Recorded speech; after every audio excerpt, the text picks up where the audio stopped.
When people think about the fall of Rome, they picture barbarians storming the gates, legions collapsing, or emperors poisoned in marble palaces. But empires rarely crumble from outside attack alone.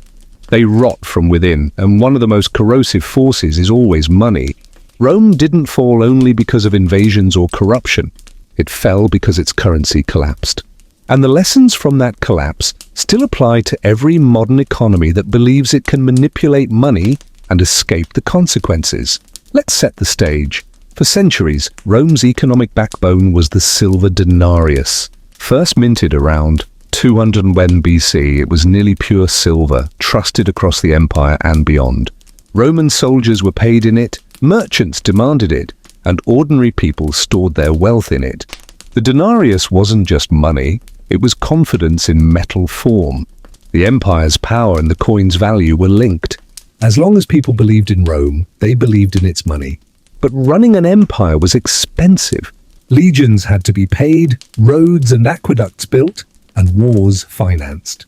By the 2nd century AD, Rome was stretched thin, defending borders against Germanic tribes, Parthians in the east, and unrest within.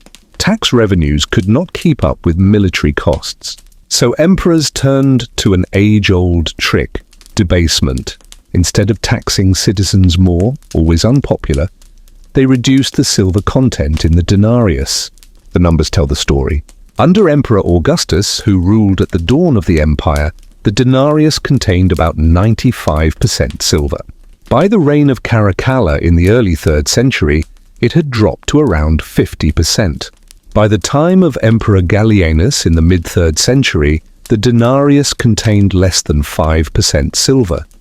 A coin once made of solid metal had become a disc of bronze coated with silver wash. The people could see and feel the difference. Inflation followed. Prices rose because money was no longer anchored to real value. A measure of wheat that once cost a single denarius might suddenly cost dozens. This was not abstract theory. It destroyed the lives of ordinary Romans. Soldiers demanded higher pay to cover rising costs. Merchants stopped accepting debased coins, preferring barter or payments in gold. Local economies reverted to direct trade because the currency was no longer trusted. And the more confidence eroded, the more emperors struck cheaper coins, hoping volume would replace value. It was a vicious cycle, the same cycle repeated in countless inflations since.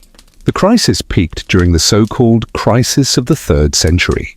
Between 235 and 284 AD, Rome endured nearly 50 years of chaos, invasions, plagues, civil wars, and economic collapse.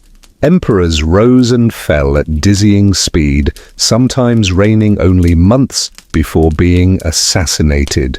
Behind the political drama was a broken financial system. Taxes were demanded in coins worth less and less. Farmers abandoned their lands rather than pay. Trade networks fractured, and the Roman government tried desperate measures from price controls to forced labor obligations to keep the system afloat. None of it worked. One emperor, Diocletian, tried to stop the bleeding. In 301 AD, he issued the edict on maximum prices, fixing the cost of over 1,000 goods and services from grain to wages. Violators faced death. The edict was a disaster. Prices couldn't be controlled by decree when the money itself was worthless. The black market exploded, and official trade all but collapsed. People learned quickly that the law couldn't make a broken coin whole. Eventually, Rome abandoned the denarius altogether. Constantine the Great introduced the solidus, a gold coin of consistent purity, around 312 AD. It restored some stability and lasted for centuries in the Eastern Roman or Byzantine Empire. But by then the Western Empire was already fatally weakened. The debasement of the denarius had hollowed out Rome's economic core. Armies could no longer be sustained, trade networks had broken, and trust was gone. The fall of Rome was not a single event, but a long unraveling, and currency collapse was one of its sharpest threads. What does this mean for us today? It means that the destruction of money is always the destruction of empires. Rome thought it could trick its people by issuing coins that looked the same, but contained less real value. Modern governments believe they can do the same by printing paper, manipulating interest rates, or inflating away debts. But the outcome is always the same. The people pay the price, wealth is destroyed, and trust collapses. Rome learned this lesson the hard way, and if we ignore it, so will we. History didn't stop teaching after Rome. Every major inflationary crisis since has followed the same pattern. Governments debase money to cover their costs, elites protect themselves with real assets, and ordinary people are left broke. The Roman currency crisis is simply the earliest full-scale example, a blueprint for collapse. Fast forward to the 20th century and the echoes are deafening. After World War I, Germany faced crushing reparations under the Treaty of Versailles.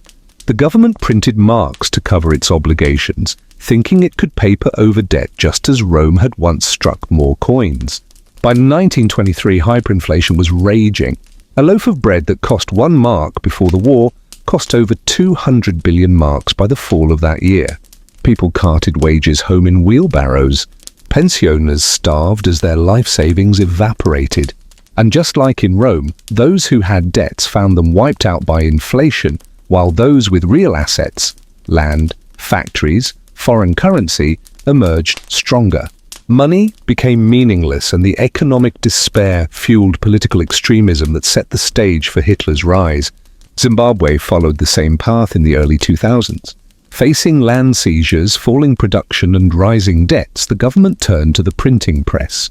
By 2008, inflation had reached a mind-bending level, an annual rate of 89.7 sextillion%. Prices doubled every day. Shops couldn't change tags fast enough. Eventually, Zimbabwe abandoned its currency entirely, forcing citizens to trade in US dollars or South African rand. Once again, a government thought it could cheat reality. Once again, the people paid the price. But you don't have to look only at the extremes. Even in modern developed economies, the Roman pattern lives on. Consider the United States. In 1971, President Richard Nixon took the dollar off the gold standard, severing the last link between currency and a tangible anchor. From that moment, the dollar became what economists call a fiat currency, backed not by gold but by trust in government. And just as in Rome, the temptation to spend beyond means grew irresistible. Over the following decades, debt ballooned, money supply expanded, and inflation became a constant undercurrent. While we haven't seen wheelbarrows of cash, we have seen a steady erosion of purchasing power. $1 in 1971 could buy what takes more than $6 today. The coins look the same, the bills look the same, but the value has been hollowed out. The trick is always the same. Governments disguise inflation as growth. They tell citizens that higher wages mean prosperity, even as costs rise faster. They present debt as investment even when it funds consumption. They point to rising stock markets as proof of wealth, even when the majority own little or no stock at all. Just like the Roman emperors, they pretend nothing fundamental has changed while quietly extracting value from every coin, every bill, every paycheck. What makes this dangerous today is that the scale is global. Rome's collapse was an imperial crisis. Weimar's hyperinflation was national. Zimbabwe's was local. But today, the entire world runs on fiat currencies, massive debts, and central banks willing to print trillions at the first sign of crisis. That means the next collapse won't be confined to a single empire or country. It will ripple across the globe. And if history is any guide, the ones who suffer will not be the elites who hold assets, but the millions who rely on salaries, pensions and savings denominated in increasingly fragile currencies. So what should you as an individual take away from Rome's currency crisis? First, understand that inflation is not an accident, it is policy. It is the silent tax that has broken empires for 2,000 years. Second, realize that real wealth is not found in paper or digits on a screen, but in assets that hold value when money does not. Land, skills, productive businesses, resources. Third, never assume stability is permanent. Romans in the 1st century would have laughed if told their coins would one day be worthless. Germans in 1913 would have scoffed at the idea of wheelbarrows full of cash. Zimbabweans in the 1980s thought their independence promised prosperity, yet in each case the same story unfolded. The fall of Rome reminds us that financial systems can collapse slowly, then suddenly, as trust evaporates. When money stops being real, society itself begins to unravel. Contracts fail, trade breaks down, armies dissolve, and governments lose legitimacy. The barbarians at the gate may finish the job, but the real killer is always inside the treasury. And here is the punchline: history doesn't repeat, but if you don't understand it, it will crush you all the same. The Roman currency crisis wasn't just about bad emperors or greedy elites. It was about the fragility of money itself when abused by power. And that fragility has never gone away.